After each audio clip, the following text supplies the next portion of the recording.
are here to talk about elevating in your career with ease. And this is really important because we know you can elevate and you can elevate and burn. You get to that next stage in your career and things get really, really too hot, get uncomfortable, you overstretch, and things are not working out as you've planned. But what we're talking about here is elevating in a way that still leaves you thriving in your role. So the focus is on elevating in career and thriving at that next level. So let me go ahead and share the agenda that we have on today. So this is the agenda. Really talking about three things. Oh, no, I don't think that's coming through here. Share screen. Okay, that should be coming through now. Is that right? Yeah, so that's the agenda we have. We're really looking at mechanics of elevating with ease and have a short exercise that you're going to be doing that I'm going to invite you to do. I hope you'll participate, which is why I said earlier, make sure you grab a pen, a pencil, a paper, something to write with. We're also going to talk about navigating challenges successfully and converting our opportunities into success. Here's what I know. If you're going to thrive in our career, there are two things that are certain. We are going to have to navigate some challenges, and we are going to have to really get good at converting our opportunities, right? So that's about staying ready, even knowing how to identify those opportunities. Often I speak to clients, and that's partly what we're trying to what we're doing when we're working with them. How do you identify the opportunities around you to capitalize on? And opportunities don't always announce themselves as opportunities. It involves us really, really decoding and understanding what's happening. So thank you. I know some other people have joined us. So let me go ahead and introduce myself. I am Booki Isa. I am an executive coach, and many of you will know me from LinkedIn. And the work I do is really focused on helping individuals, senior professionals, and executives to really elevate their positioning in the workplace. So I'm really helping them to do that self-work to overcome any limitations, whether personal or external, and lead with impact and position to achieve their next career leap. And I always say this, that really my superpower is really around helping people do that work that they need to do so that they show up in a way that really truly positions them for that next level and bring what it is that they're desiring closer to them. So it's all around, it's all around impact, raising your authority level, raising your gravitas in your environment. And I always say this, that my mission is to help diaspora African heritage professionals really succeed at work and unlock their next level.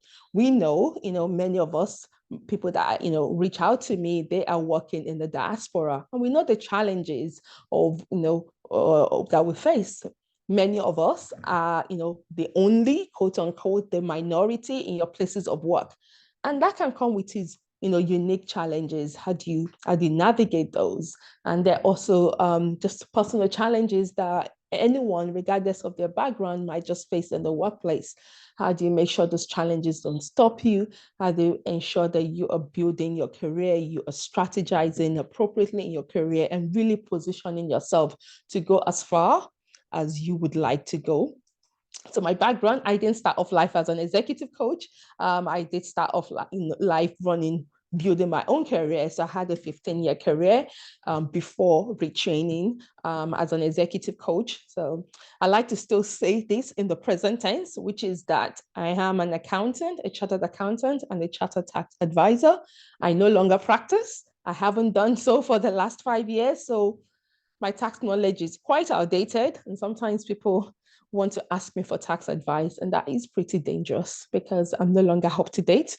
But I grew my career, and very early on, I think it was about 2011 that I first realized that I wanted to branch into coaching. But I continued for another close to 10 years before I actually took the leap. And why did I take the leap? I'm very, really passionate about personal development, the work that I do with my clients, the work that I have done for myself while I was in corporate.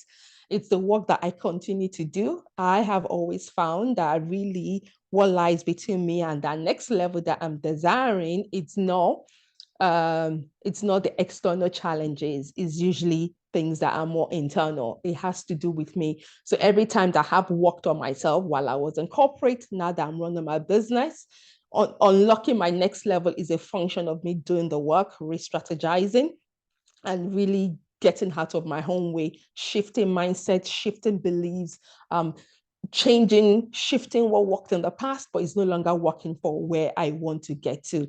So I bring all of that personal experience, both corporate and also as an entrepreneur. I couple that with my coach training, really I bring all of that into the coaching program that I run. The title of this webinar is really Elevate You Webinars. It's like the series that I run. So all around elevating the person. My coaching program is called the Elevate You Coaching Program.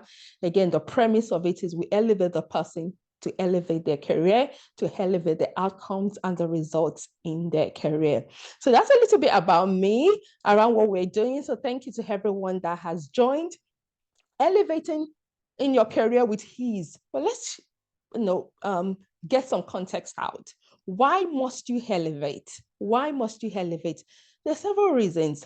The reality is this: I think as individuals, as human beings, we really two things are critical to our well-being: expression and expansion. That's why you see in both cases where people feel locked up, don't feel like they can express themselves freely, it causes problems. It leads to less happiness. Equally, where people's growth are stunted and they're not growing, i.e., they're not expanding, that also leads to a level of unhappiness. I think naturally we are wired to express, we are wired to expand. And the way we do that is really by elevating. So when we're not changing levels, we really can get to the point where frustration sets in. So there's that desire on a personal level, but there's also the fact that, stagnant water stinks. You've heard of that phrase. And I'm a firm believer that, you never stand still, right? Everything moves. We're in a health that's always moving. Everything moves. So if you're not moving forward, you're moving backwards. If you're not making progress, you are regressing. So there is nothing like, you stay at the same spot. So let's take, for example, if at the end of 2024, you are exactly where you are at the beginning of 2024. You haven't stayed the same. You have gone backwards. Why? Because time has moved. We're a year later, but you're in the same spot. So you're really behind as opposed to staying the same. So that's another reason for elevating, the fact that you actually, if you don't move forward, you're moving backwards. Now, it doesn't always mean the fact that you're changing levels, you're getting the promotion, but there has to be a level of growth. Again, I come back to what I said earlier, the human beings, we were made for expression and expansion. And then finally, so there's a personal reason, there's a career reason, and there's also the economic reason, right? Your elevation, your growth is directly linked to your pocket, right? If you're someone that is continually up leveling how you're showing up, your performance at work, you are expanding what you're able to take on, the challenges you're able to navigate, well, you are really positioning yourself to be able to earn more, right? There's a direct correlation between your personal development and your earning power. So there's several reasons why it's really important that you indeed elevate and you take time to really think about what needs to shift for me this year, what needs to be different. And that's the first question we are going to be starting with. Now, let me just check in. Is everyone with me? Are you following what I'm saying? Now, there is opportunity for you to ask questions. You can either put the question in the Q&A or you can put the question in the chat, but easy to put the question in the Q&A. So I think Lola has a question. I'll pause and take your question. Is that right? You have your hand raised. You are allowed to talk, Lola. You can unmute. I wonder if that's an error. Yeah. Hi, Buki. Yes, hello. Hi, I was just raising my hands to say I can hear you because you were asking if we could hear you. Okay, yeah, okay, great. Thank you. Thank Thank you. you. I appreciate that. You're Okay. welcome. Thank you. Okay, so why must you elevate? Hopefully, have given you some context there around the reason why you must elevate. Now, I want to invite you to do an exercise, right? Like I said, the agenda is like threefold. We're looking at, let me just bring it up for those that have joined late. I will share my screen so you know what we screen two. Okay, I hope that is coming through okay. All right, so that's the agenda we're covering. We've just done the intro. Right, so I want to invite you to do this exercise. Fast forward, imagine it's 31st of December 2024, and you are reflecting on the year that is ending, right? And it's been an amazing year for your career. I want you to describe what would have happened to make it amazing. And I want you to think of at least three things. So this is really around envisioning the year that you want to have, right? Good things don't just happen. We have to imagine them and then do the work, think about them and then do the work. So let me invite you to do that exercise. Just a couple of seconds. And I also want you to share in the chat. So what would make 2024 an amazing year for you? What would have happened? It's 2024. You're reflecting on the year. It's December 2024, you're reflecting on the year and you've had an amazing year. Think about what would have happened for you to have an amazing year. And I'd love to take some shares. So I would love to take some shares.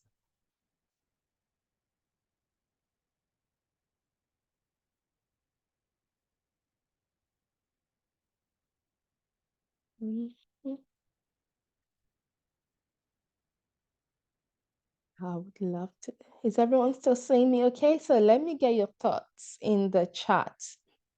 What would have happened for you to have had an amazing year in 2024? Because we have to really think. I think they're the mechanics of elevating, and we're going to be talking about that next. But before, let me see. But prior to that, I would have moved to a higher level role than I am currently. Okay, thank you for sharing that. I can think that was Maydell. And this is my coaches are coming on. I'm going to ask you to be really more specific. What sort of role are you looking for? Higher level role in your organization, outside your organization, in a different team in your organization. Yeah, Abisola talks about having a sense of belonging, more confidence in my role. Again, Abisola, I'm going to ask you to think about what would be the evidence that you have more confidence in your role? What would you need to see? What would you be doing when you have more confidence? Let's get a clear picture of where we want to be by the end of the year. Doyin talks about getting visibility. So again, I'll ask you visibility to who? Visibility to, who in particular, and visibility on what? What do you want to be visible? Getting that next level role. Chris, my question will be, what does that next level role look like? What is the title or what's the function? Mm-hmm. Joseph talks about getting the job I want, settling well in the job, a well-defined growth structure. Right. Okay. So presumably, Joseph, I like the way you said getting the job I want. So you have a specific type of role in mind. So thank you. Thank you for everyone participating. Okay, it's all coming fast now. Ease of interaction with peers and bottom up. Julia talks about better work balance. Yeah, that's really important now, isn't it? We're all working harder, longer. Everyone I'm speaking to is really, really juggling with that at the moment. Because when things are tense at work, right? If you're overworking, it does affect the home. Sometimes, when I'm working with people, we want to deal with the career, but sometimes we actually need to deal with things happening at home first, and really ensuring that the career supports your home life, because who wants to elevate and then you lose your marriage because of it, or you lose the bond and the family on the bond with your children. So it's balancing it all. So that's really important, having the work-life integration. Okay. See, Olayinka talks about going to the C-suite.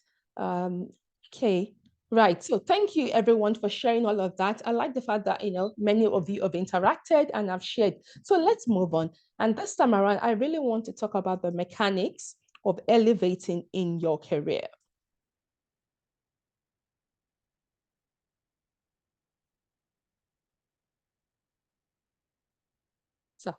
the mechanics of elevating in your career, and it falls into two columns. The first one is this: play to your strengths. This is so important.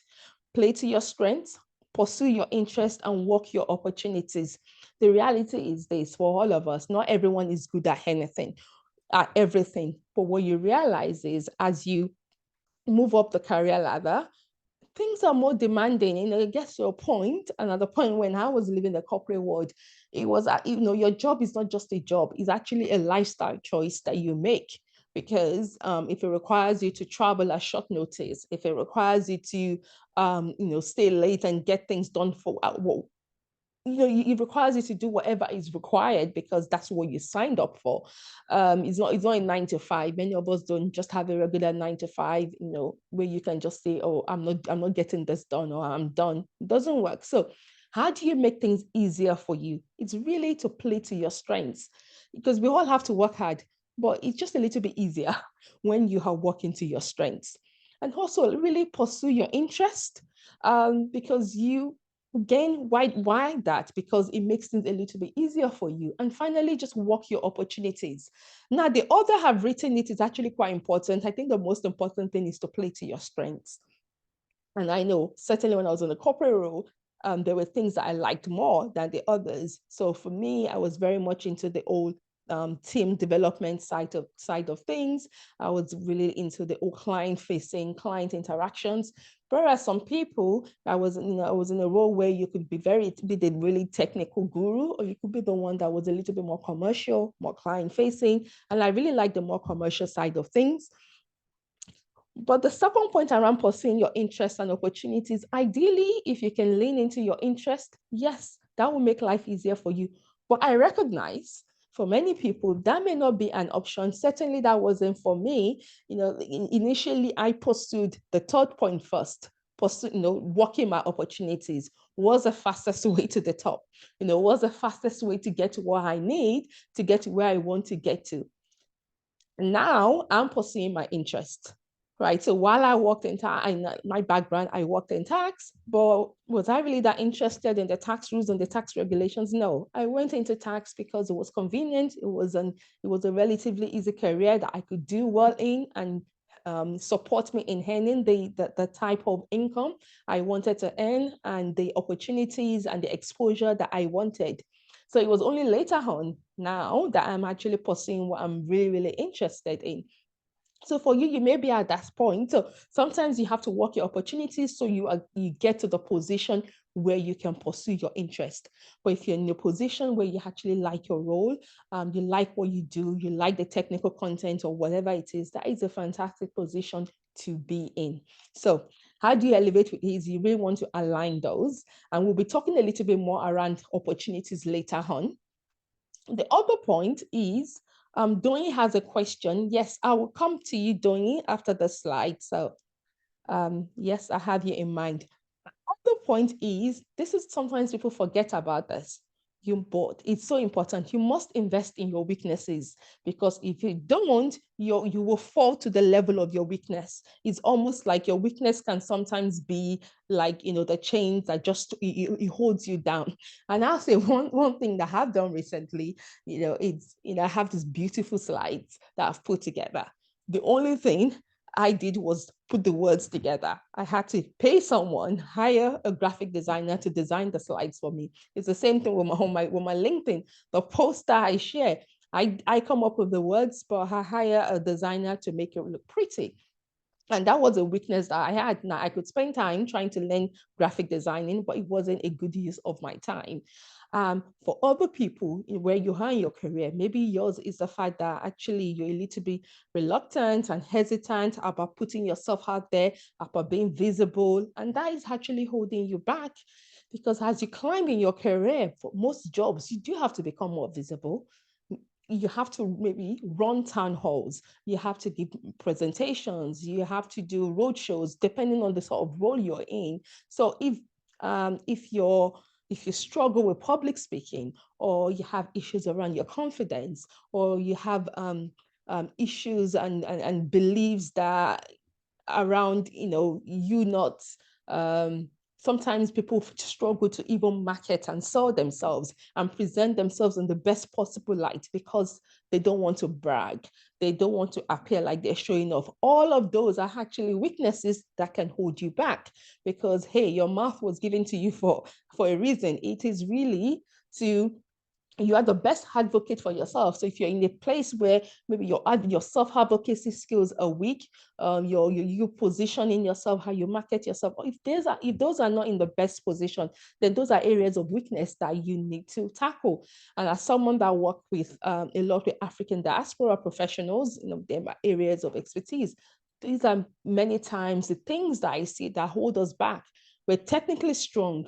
We have the multiple degrees, right? But that other side of things that we haven't focused on actually becomes the thing that holds us back, and we can't avoid it. We have to do the work, and the only way I've known how to do it is just invest in your weaknesses. A couple of years ago, when I started my my coaching business, I hired my first business coach, and she advised me, "Oh, Buki, you should do some videos. That would be good." The problem was I couldn't do videos.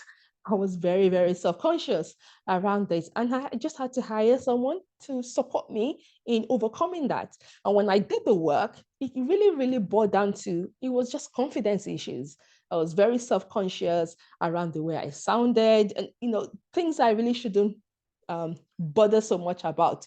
But it's easy to say, don't bother about it, but actually practicalizing it and doing it can be quite difficult. But working one-to-one with a coach actually helped me to shift that. And I said the same changes in the same thing when I was in my career. I had to do a lot of work to really help me put myself out there in the best possible front so that I'm not holding myself back.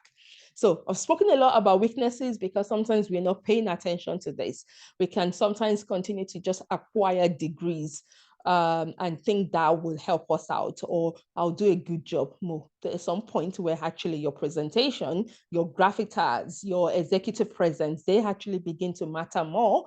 And the person who knows less but is better skilled in those areas of gravitas actually just flies past you, and you end up reporting to someone that should really be reporting to you. So enough said on that. So, and also tackle your threats. AI is a threat now, and some other things. So what's going on in your industry? What do you need to be aware of? And then really distance yourself from your dislikes. You don't want to be doing things where, get yourself in a position where you're doing a role that you don't really enjoy. Now, you may need to do it for a little while, but please don't do it for a long time, because ultimately that's also going to affect your performance. You are not all of us, we are not at our best when we're unhappy, and we are not at our best when we're doing things that we dislike, which is why it's very important to lean into the left side of things. Okay, I'm going to pause and take Doyin's question. So let me find you, Doyin, and ask you to unmute. Can you raise your hand up, Doyin, so it's easier for me to find you? There you go.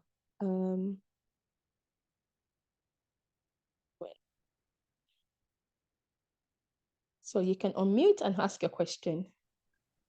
Thank you. So my question was basically, now you're talking about the strategies of how to succeed and move on to the next level in a role. But how do you even get the role yourself? Because the time that is just so difficult. There's so much traffic. There's just so many people. What are those specific things you could do that will make you stand out in terms of on your LinkedIn profile, or to navigate you towards even entering the job market in the first place? Thank you. Okay, thank you. All right, so that's a job around how do you how do you have the best CV? I think you're really asking for a question around your CV. So I think what I tell people is if you're struggling, not necessarily CV. It's how do you sell, because nowadays you don't even have to apply. It's like how do you market yourself? How do you, maybe your LinkedIn, maybe conversations, maybe networking, maybe or somebody looking to move to Nigeria. I'm looking for a role in Nigeria where you're maybe a multinational. What are those things you can do to make yourself stand out? Yeah. Okay. Yeah. So I think that's a very generic question. So I can give you some like wandering let me say, like wondering generalities. But I think for something really, if you want something more specific, you probably need to speak to someone one-to-one. But I think you're already doing the right thing. So for example, the reality is this: if you're applying for roles, whether you're doing it through CVs or through LinkedIn and you're not getting the role, it then just means that your CV needs to change or your LinkedIn profile needs to change. How does it need to change? Well, it depends on the sort of roles you're asking, you're applying for. It can be some sort of general. I'm going to move on shortly. It can just be, there can be a generic answer to that. So if you're applying for roles in Nigeria, well, get in touch with what's happening in the Nigerian market. I'm not a job, what do you call it? I'm not a job search expert, so that's not my area of expertise, but I do know that has always worked in the past, really tailoring your CV for the jobs. And ultimately, let's branch out. When you're hired for a role, you're essentially being hired to come and problem solve. So whether it's your profile, a CV, or a LinkedIn profile, someone has to land on your profile and feel like, okay, this person can solve the problem. So you have to work backwards. What do I need to show on this LinkedIn profile or my CV or whatever it is I'm writing, or even when I'm networking, right? So networking is a big part. Many of my clients now, this is happening.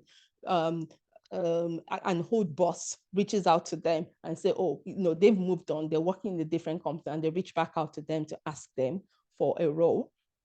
Ask them to come and join them in the new role. So it's really working backwards. What do I need to demonstrate that I can problem solve?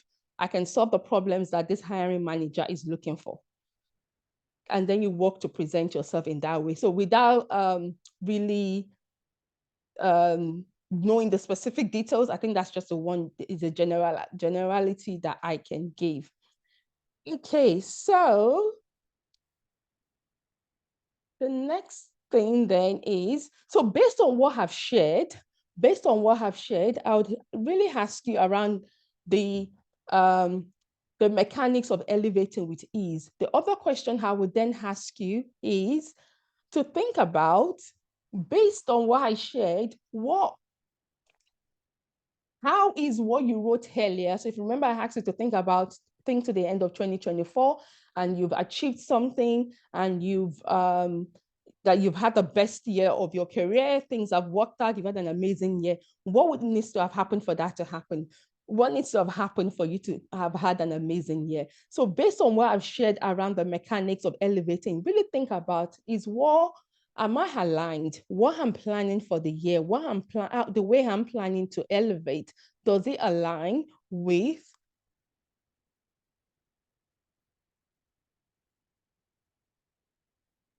is it aligned with playing with my strengths? And is it aligned with pursuing my interests? And am I working my opportunities? And also, am I taking into account that the areas of weaknesses that I may need to invest in and do some work in so that I can actually realize these things that I want for my career? That's really important. So really reflect on that. This is what I just shared. Now, if you were here at the beginning, I said it at the beginning, there are really two ways of moving forward in your career. You're going to be navigating challenges, and you're going to be converting your opportunities into success. So given where you want to be by the end of the year, given all these beautiful things that you have shared in given all the things that you have shared in the chat around what you want to accomplish, I want to invite you to think about this. What are the top 3 challenges in the way of experiencing this year that you've just described? And again, I want you to note it down, because life doesn't take place in a vacuum, right? Life doesn't take place in a vacuum. Think about what are the top 3 challenges in the way of experiencing the amazing year you've just described. And I want you to share this in the chat as well. And then think about, what are these challenges costing you? Because often we're not present to the cost, to the price we're paying to keep the status quo. What are the challenges costing you? Let's say it's the fact that you want to, you're looking to position and get to the next level in your career, but your stakeholders, like the leaders that need to be bought into your story, that need to really support and sponsor promotion case. Let's say they're not even aware, for example, they're not aware, or you're struggling to connect with them. Therefore, really you're struggling with sponsorship. But what is the cost of that challenge? And what will happen if nothing changes? If things stay and these challenges remain, what will happen? Really important to get present to that, because you cannot have this amazing year. Things, like I said, things don't just happen in a vacuum.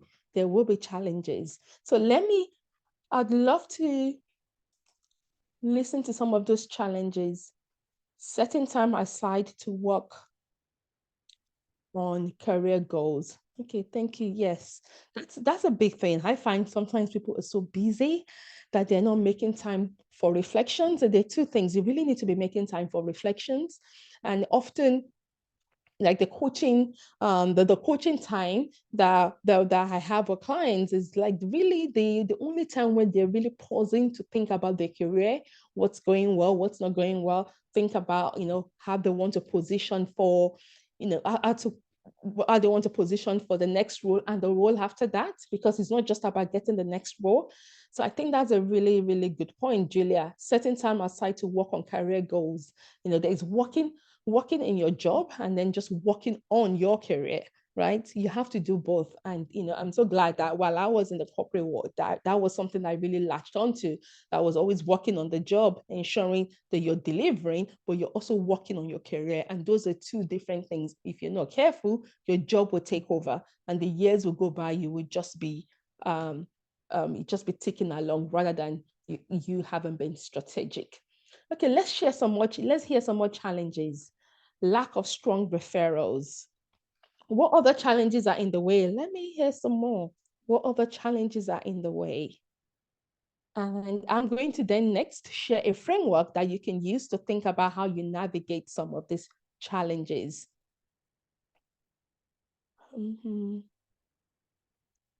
So make sure you're sending it to everyone. Make sure you're sending your comments to everyone, but put some more in the chat. Let's go. Yes. Okay.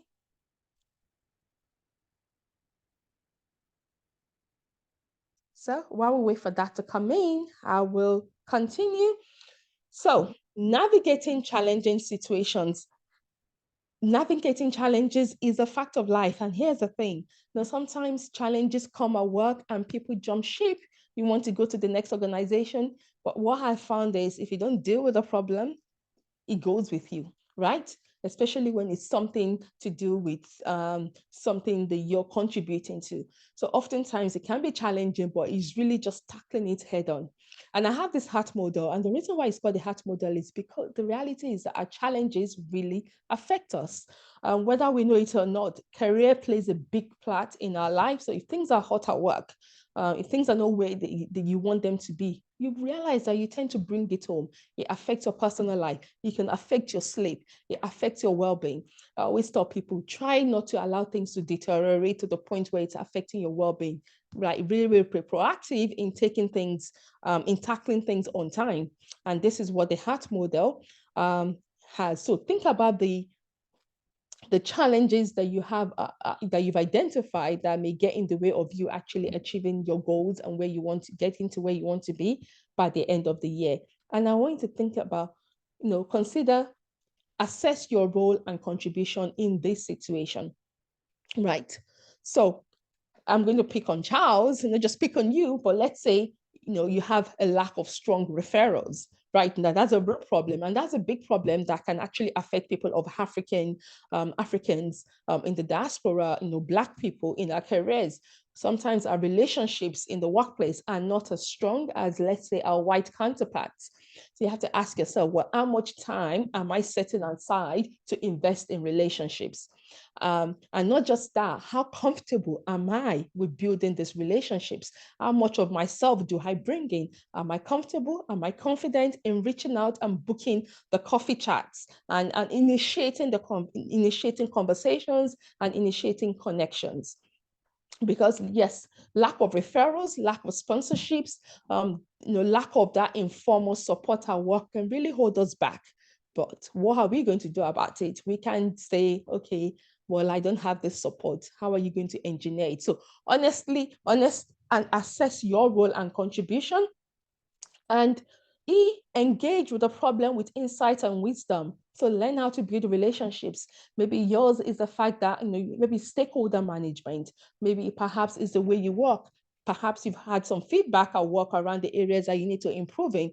Maybe they're happy with your performance, but there's certain other areas where you've been asked to, to really look at. Well, how do you engage with insight and wisdom around that? How do you ask for guidance and support? Do you still have the mindset and believe that asking for support is a sign of weakness, or you're not supposed to ask for support? Sometimes, someone, I have people, even things like coming for coaching, people just think, well, I can read a book. Yes, you can read the book. I know I used to be an avid reader. I don't read as much as I used to, but I used to be a big reader. And there is a place for reading. There's a place for listening to podcasts. There's a place for mentoring. There's a place for coaching. They all have their roles. But what you are going to get from a mentor is going to be different from what you get from a coach. And it's going to be different from what you get from reading a book or reading a podcast. Like having that one-to-one conversations when someone can really get deep with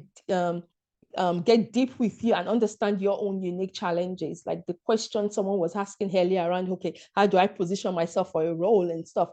So that's a really, really specific question, and a general answer is not what, she's not really asking for a general answer, because if you want a general answer, you can find that on Google, right? I don't, how the ChatGPT can write a CV for you, right? So really the question that the lady was asking was something really unique and specific. And if you want those unique and specific answers so that you can have speed in getting to wherever you want to get to, then you have to do something differently. That's what I found in my own career, in running my corporate career, in running my business. I just reach out for the right level of support. And if you want speed and you don't want to waste time, one-to-one support can really, really be very helpful for you. Resilience. So in challenging situations, really just face it head on.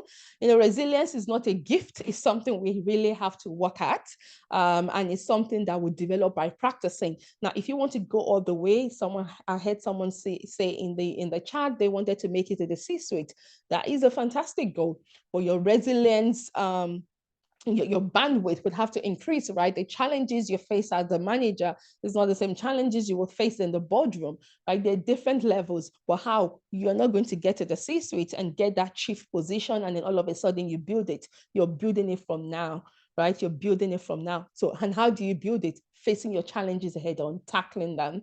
And then finally, just being timely in the way you respond to challenges. So think about the challenges that you've identified that you need to work on, and really think about applying this model, what you should be coming up with some individual actions that you can take. And if you're not clear on what those individual actions might be, well, reach out and see if I can support you or on that. But what I do know is we must not get in a position where we think, oh, the challenge is hard there, someone else needs to change, or that's not going to help us, because no individual here can change a system or change a society, right? What we can do is change ourselves. What we can do is position ourselves to navigate the environment in a way that actually supports us better. So my overall message here is really, really just take responsibility for your own situation, right? Yeah, so Desmond says one challenge is dealing with change and the need to be flexible in your plans to adjust to this. Yes, absolutely. Change is really a constant. If you struggle with change, you're going to struggle to be an effective leader. I left my corporate job. Just quick story. I left my corporate job in February 2020 to start my coaching practice. You know what happened the following month? Lockdown.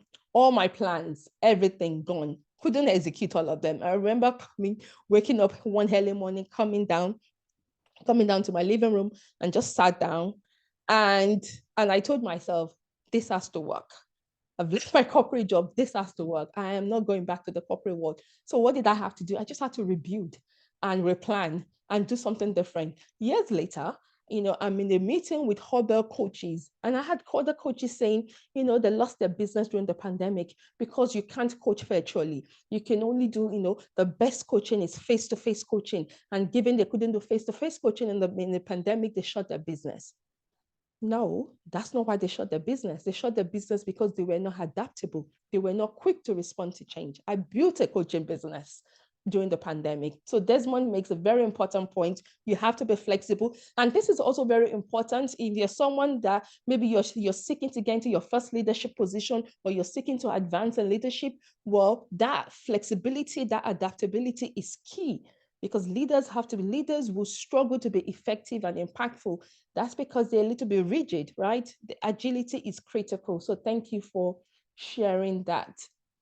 Okay, so the other thing I wanted to talk about is really, we talked about addressing challenges, but there's a big part is also identifying your opportunities, right? You just don't want to be fighting all day, dealing with challenge after challenge. That is inevitable. You're going to face them, but you must also really, really get smart at identifying opportunities and making sure that you are prepared to take advantage of them. So these are some opportunities that may be, and the key thing is this, right? As it says on the slides, opportunities will show up as work. It will show up as work. And so if you haven't got your mindset, your beliefs, and your attitude in the right place, you might say, oh, I don't want to do more work. Or you might be afraid. One of my clients, recently, they got promoted into a new role, and they reached out for coaching because they were, were having bouts of imposter syndrome. So we did some work around that, really helping them to elevate their confidence, the way they were seeing themselves, and the way they were showing up at work. So we did our work. We coached. A few months later, remember, she had just been promoted. Then a few months later, a manager left, suddenly resigned unexpectedly. The role became vacant, and she decided to apply for the role. Bear in mind, this is someone that's just gotten promoted. She applied for the role and she got it, right? So within just a few months, they've had 2 promotions. And she sent me a message saying, really, she credits the work we had done together as allowing her to get that role. One, she had the confidence to apply, and then secondly, the gravitas to convince and persuade a hiring panel that she was ready to get another promotion, to step into a higher role, even when she was still settling in the role that she had just gotten. So this is a power of actually doing work on yourself, this self-work, and also realizing your opportunities. She wasn't telling herself, well, I just got promoted. Well, they may not promote me again. They may not want to give me the role. Those are all the stories and the self-limiting stories that actually stop us, and we don't want that. So now I'm going to invite you to think about where you are. What are the top 3 opportunities for you at work and in your industry? What are the opportunities? Bear in mind the previous slide. What's changing? What can you capitalize on? What can you take on to give you more visibility with the right stakeholders? What can you hone and really deliver on? And this time around, don't let fear step in. Because sometimes, oh, what if I get it wrong? What if I make a mistake? What if you get it right? What makes you think you're going to get it wrong? Are you incompetent? Do you not put in the work? So really important to not allow unfounded fears to hold you back. And if you find yourself again being really overwhelmed by those fears and they're stopping you from reaching out for opportunities, I would say that is a red flag for you to consider really speaking to someone who can support you with that. So think about your opportunities and how can you take advantage of them. Again, please share in the chat. Please share in the chat. And if you take hold of those opportunities, how can it impact your career? Let's share in the chat. Taking advantage of opportunities are really, really important. Most successful businesses, that's what they do. They find opportunities, they find gaps in the marketplace, and they go in. So that's what you have to do. You are wherever your name is, you're Desmond Inc., you are Lola Inc., you are Abisola Limited, you are Adedayo Limited, Adekunle Limited, all these names I'm saying, you're Adora Limited. So you are there in the marketplace seeking to make it to the top, thrive, find fulfillment in your career. Well, like a good company, you have to find opportunities around you. You have to find problems that you can solve, and then use that as the basis to really catapult you to that next level. That's what leaders do. That's what good professionals do. They're solving problems, right? They're looking for opportunities and really converting them into success. So I'd love to hear some shares. Chika asked the question, how can individuals overcome feelings of inadequacy?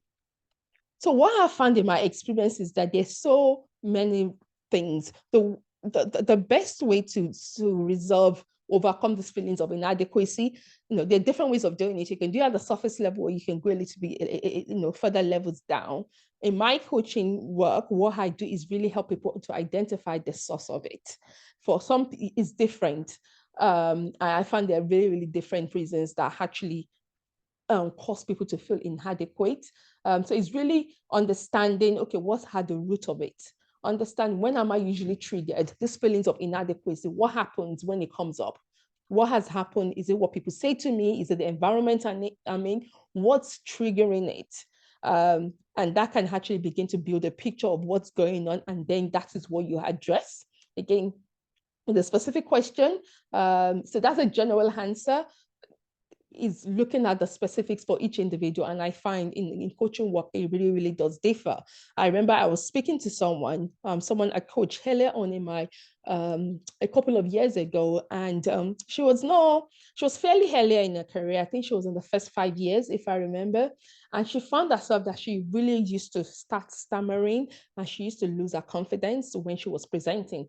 Now, she was obviously very bright. She was very bright. She worked for one of the top investment banks. When we actually started coaching and we got to the bottom of it, the reality is the thing that was causing the problem was she was just intimidated by a white face.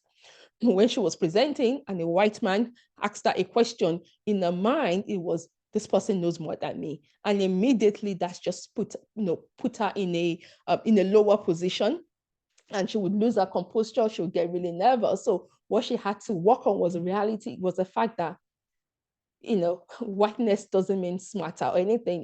It's just a colleague asking a question. She was okay with, interestingly enough, she was okay with white women, but just having a white man ask her a question just used to trigger her. And there were other things, related to that story, which not necessarily to get into, but by just addressing that, the issue was solved. She knew what her triggers were, and she knew, I gave her some tools to really just overcome that. So hope that answers the question for you, Chika.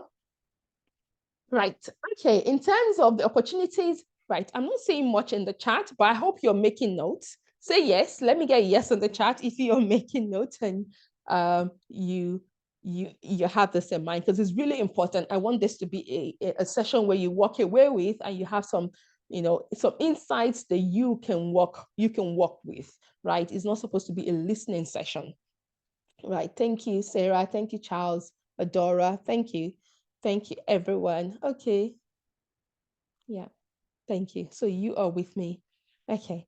So bearing what I've said around converting your opportunities, I'm going to take you through a framework that I typically use with clients in my Elevate You program.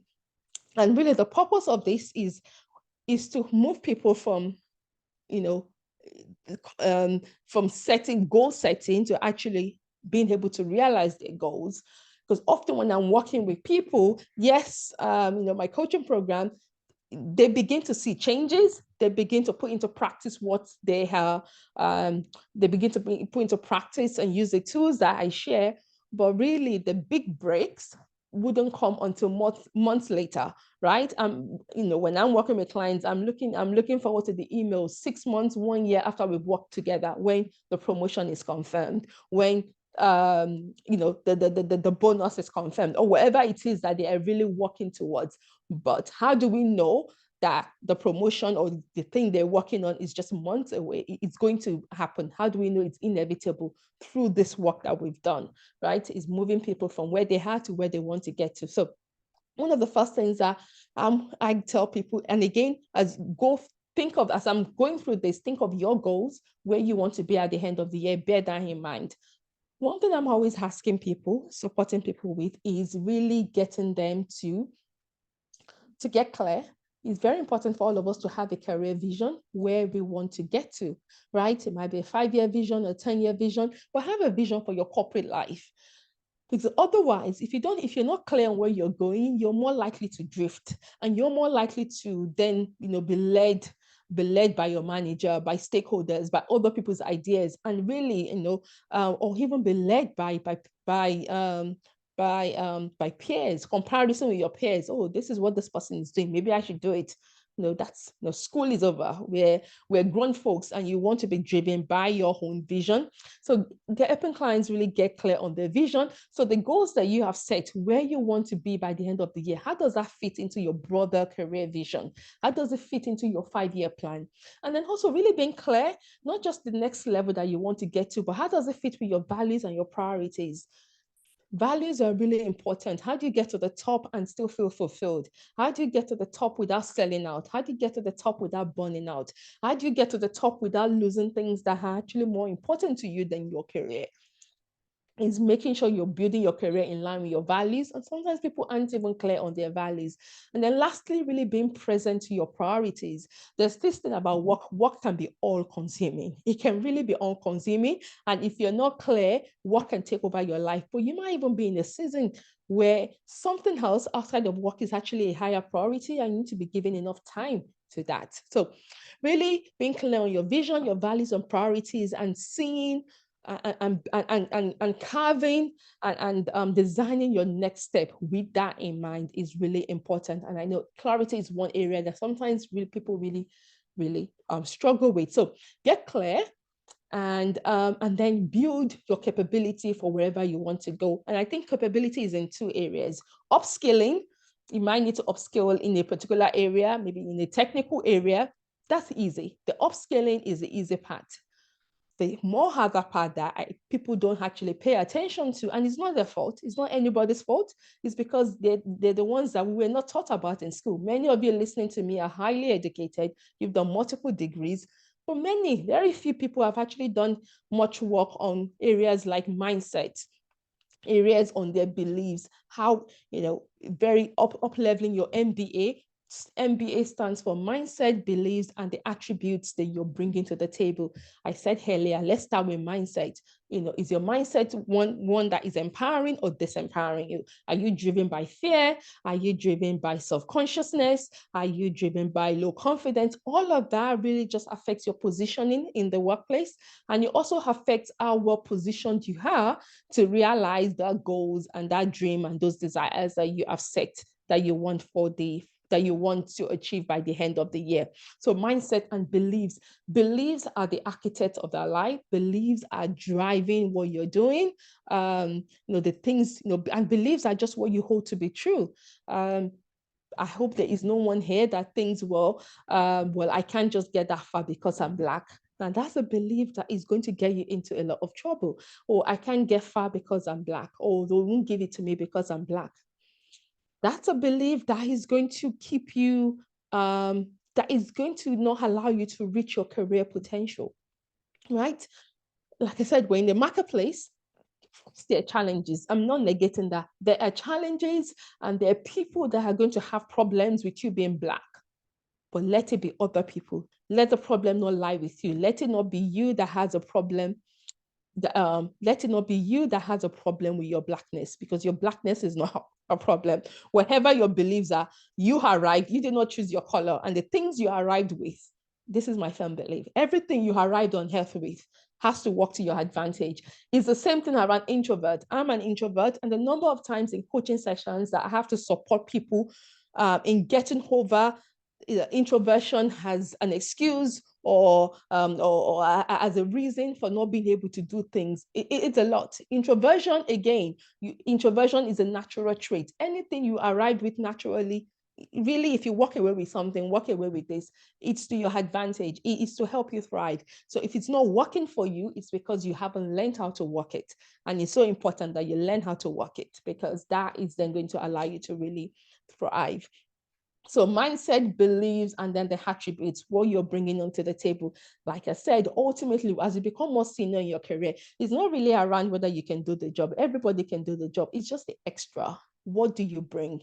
And this is a point where you do you allow? I like to use this phrase. Do you allow people to experience you, or are you so guarded? And sometimes I find as Black people, we can be really guarded. Why? Because some of us have had really negative experiences. Maybe you've opened up, you've shared in the workplace before, and and that has been used to your advantage, has been used against you. I always say, don't throw the baby out with the bathwater. Earlier on this week, I shared about baggages. Sometimes many of us are carrying baggages.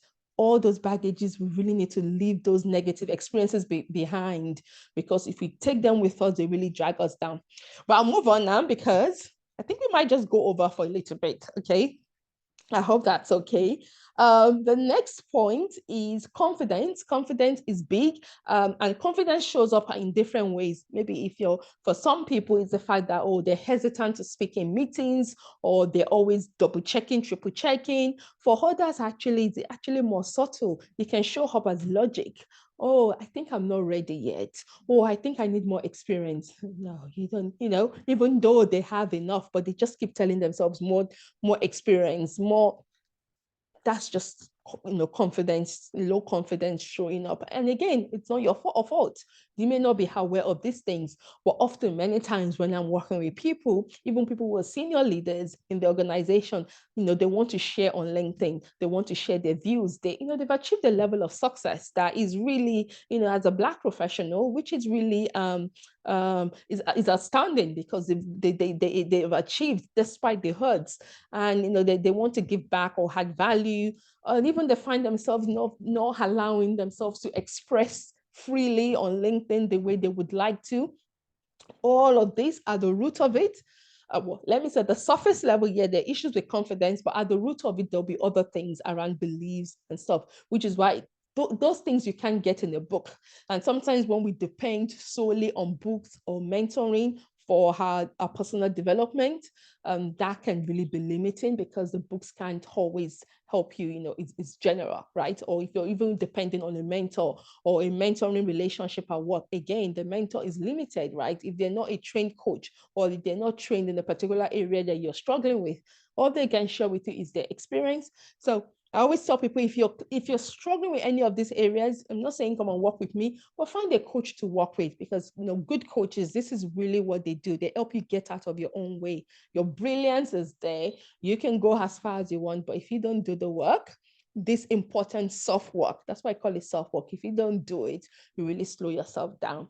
So clarity, capability, confidence, these are things that I really need to think about. That next level that you want to get to, what do you need to work on in these areas? And building relationships, we talked about that already. So Donnie has Donnie, he or she, I don't know whether that is, I will come to you. Let me just finish the slides. So build, know, like, and trust. If you've been around for a while, if you're seasoned in your career, moving up the ladder is not just a case of doing a good job, right? People have to know you. But ultimately, at the time when you're getting promoted, people have to trust that you can perform at that level, right? Work backwards. For people to trust you, they have to like you. For people to like you, they have to know you. And not just know at the surface level. I said it earlier, people have to experience you. If you're so guarded, people won't get to know you. I remember going for an interview many years ago. It was in my organization, and I was going to work in the COO's office. And I went through the interview, and I didn't get the role. And afterwards, the feedback I got was, it came down to me and the other person. I was told that at the end of the interview, they didn't feel like they really knew me. Now, I shared this feedback with my mentor, and they're like, what does that mean? Who was also quite a senior person in the organization. Oh, what does that mean? They didn't know you. Now I know what they meant. Through coaching, I came to realize what they meant. It was because I was just answering the questions. There wasn't really any personality. I wasn't bringing my USP, and it was all like CV stuff, what I can do. But people have to experience you. They have to know you. We're talking, maybe some of this is personal branding, but it's not personal branding as in create a persona. No, you already come branded. right? So if you're going to be building connectivity and building strong connections at work, people that are going to refer you, people that are going to remember you and drop your name in the right conversations, people have to get to know you. Number one, they have to trust you. They're not going to trust you if they don't like you, and they can't like you if they don't know you. So I'm going to encourage you to really invest in relationship building. And again, these are some of the things I support clients with. And then finally, no, not finally, communication. Really, what I'm talking about here is really effectively learning to market and sell yourself. Self-advocacy is key. Many of you probably joined this webinar because I was because I reached out to you, or you saw one of the marketing materials that I had put out. The reality is that influenced you to sign up one way or the other, right? And essentially, we are all in the business of influencing people, right? We're in the business of letting people know the value that we bring, letting people know the impact we can make, and really sharing that effectively. But you can't share it effectively. This is another area that I find you can't share it effectively when you yourself are not convinced. I always say the first person you have to sell yourself to is yourself. I do interview coaching, and and we do in part of my interview coaching, like this is when people are preparing, they're going for jobs and they want a bit of interview coaching before they go for the interview. And we do some work around mindset, the beliefs, and we might do a role play answering questions. And I ask them a question and they're sharing their answer. Like, it doesn't even sound like you believe what you're saying. The reality is, if you don't believe your own story, if you're not convinced of your own story, you can't convince the other party. So this is why I said the first person you have to sell yourself to is yourself. So really getting to know yourself. Earlier on, if you remember the slides I showed when you talked about you knowing your strengths, you talk about your strengths, the threats, your weaknesses. That's really, really about knowing yourself in depth. Because when you know yourself in depth, then you can really, really market and position yourself well. And then finally, navigating blocks and blockers. And this is a big challenge for us as Black professionals, lots of blocks and blockers that can show up for us, maybe from other people misjudging, prejudging us. It can also show up in their cultural differences, perhaps maybe how we interpret things, how we show up at work.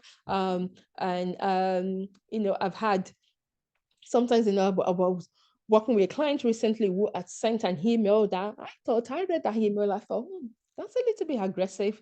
But she didn't say that it was aggressive because that's her just communicating directly. Well, yes, it is direct, but it borderlines aggressive in the context of the environment that we're in. So sometimes we create conflicts. It's not unconsciously, and sometimes it has nothing to do with us. These conflicts just appear, but we have no choice because it's affecting us. We have to take charge of resolving it. So earlier on, I showed that slide around how you could navigate challenges. So I've shared this. I want you to think about the goals that you have set for yourself. How can you go through, which areas do you need to focus on? Are you clear? Is what you want to achieve, is it in line with your vision, values, and priorities? Do you know what those are, or do you need to dig into it? Where do you need to up level, in your mindset, beliefs, your attributes? Are you even aware of what those are? Because if all of this I'm sharing is new to you, then it means, okay, right, you're not even aware of it. So that's something to dig into. And then areas of confidence, relationship building. So let's move on. And so Abisola said, what if people are not interested in knowing you? So that's a good question. Let me answer that. Well, if people are not interested in knowing you, I'm not saying this is your fault. I don't want anyone to misinterpret what I'm saying. But as a coach, I'm always telling people that we really you have to, because a problem is affecting you, even though it's not your fault, even though you may have nothing to do with it, because it's affecting you, you have to take responsibility for solving it and for resolving it and getting over it. Because if you don't, well, it continues to affect you and it can really be a pain point in your career. Now, you don't want things to be a pain point for long. You want to get to the bottom of it as quickly as possible and move on. So my question is, if they're not interested in knowing, trying to understand why, because what if, is that a statement of fact that you've written, or is it an assumption? So get to the bottom of that. And if you're in an environment where people are not supportive, you eventually have to vote with your legs. If it's a clear case of actually, there's nothing I can do here, I'm not making any, there's no way forward, I think you have to vote with your legs and have the confidence to go somewhere else and start afresh. When we have relationships, when we don't have supportive relationships at work, it's really difficult to move ahead. It goes back to the other side. For people to promote you, they have to trust you. For them to trust you, they have to like you. And so if they don't like you, you're really in a tough spot, and that may have nothing to do with you, but just cut your losses and realize I need to find somewhere else.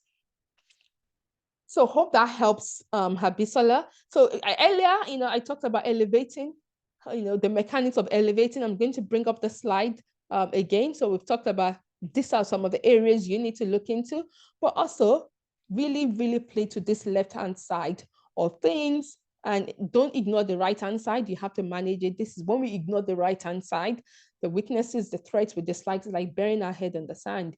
Can you see the beginning of each of these phrases? It's a verb. There are things that you have to do, right? These things don't just happen to us. You have to make them happen.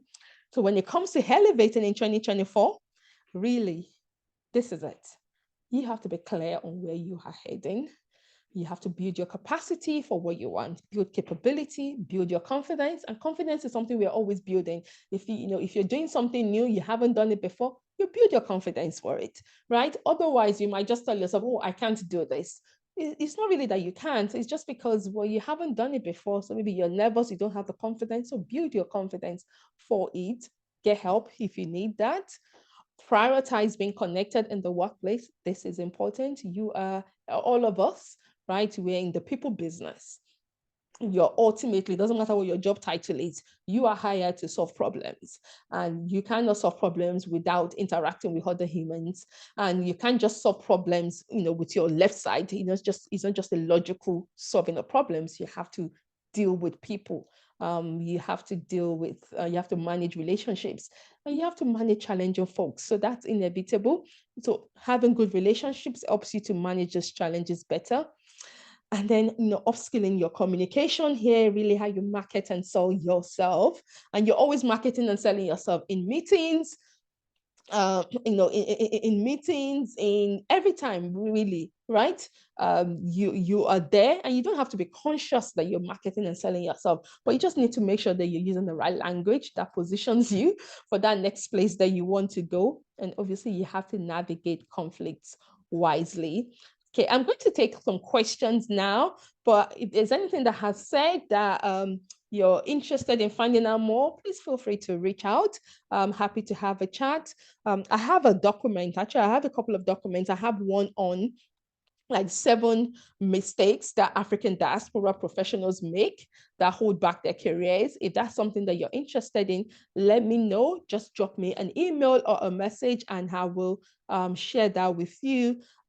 There's also the 6 steps to elevating and reaching your next level, and that will cover a little bit more around what I've shared. Again, really drop me a message on LinkedIn, send me an email, Booki@citadel.coaching. I'll put my email in the chat.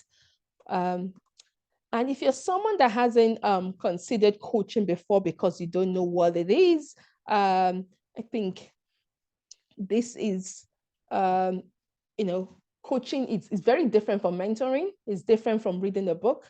It's really kind of like just one-to-one support to help you get out of your own way. Because like I said, you are brilliant. It's an intelligent guest that you're highly educated, you're highly conscientious, you do your work.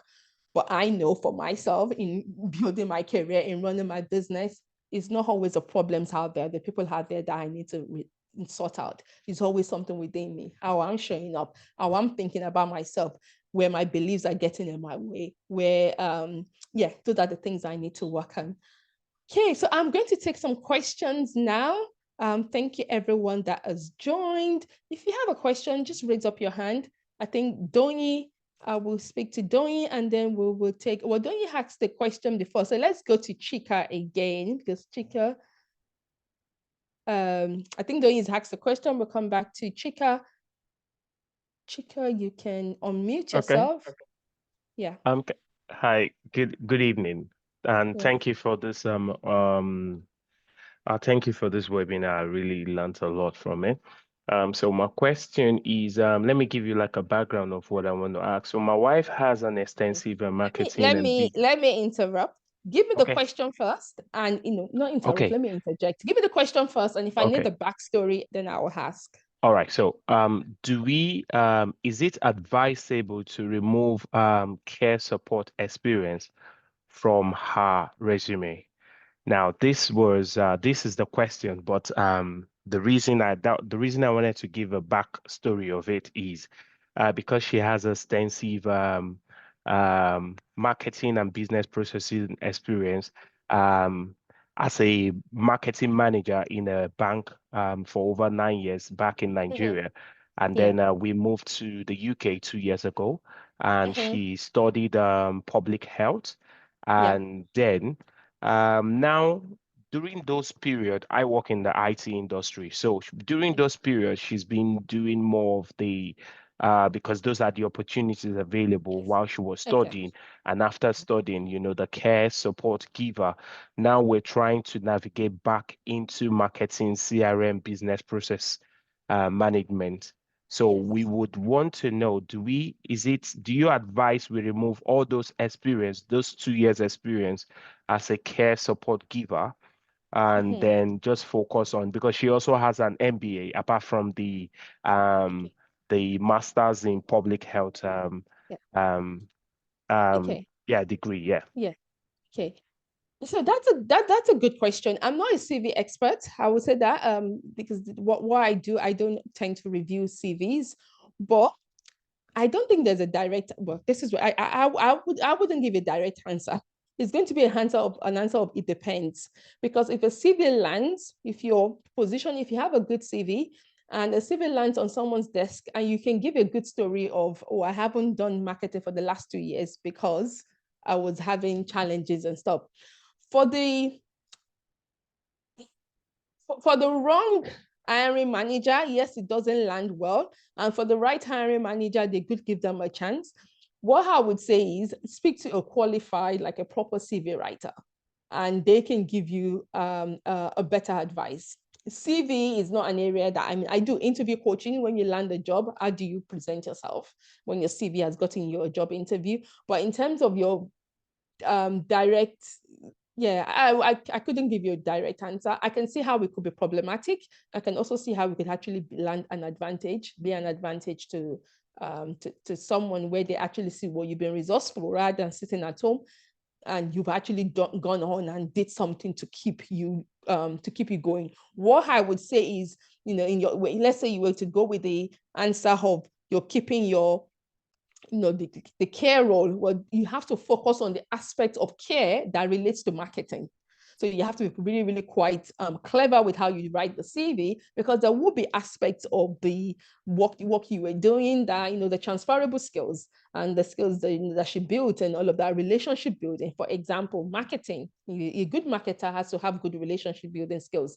So it will have to be able to extract the right things and present the CV in a way that looks good. The other thing also that is important is many of these companies, we have the tracking system, the sorting system. So actually making sure your CV has the right buzzwords that is going to get through that system is important.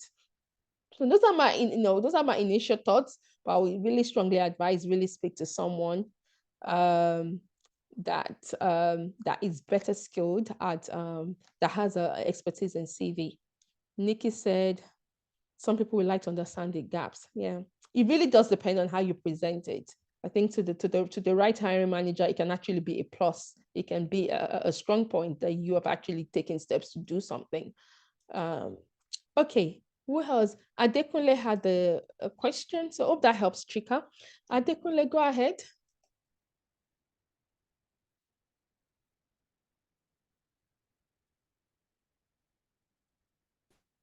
Okay, thank you for sharing your experience, Nikki. It hasn't held her back.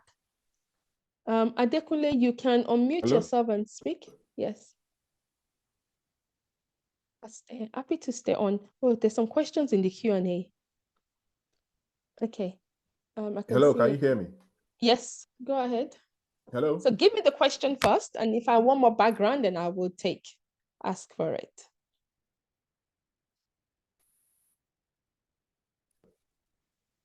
Go ahead. Hello. Yes.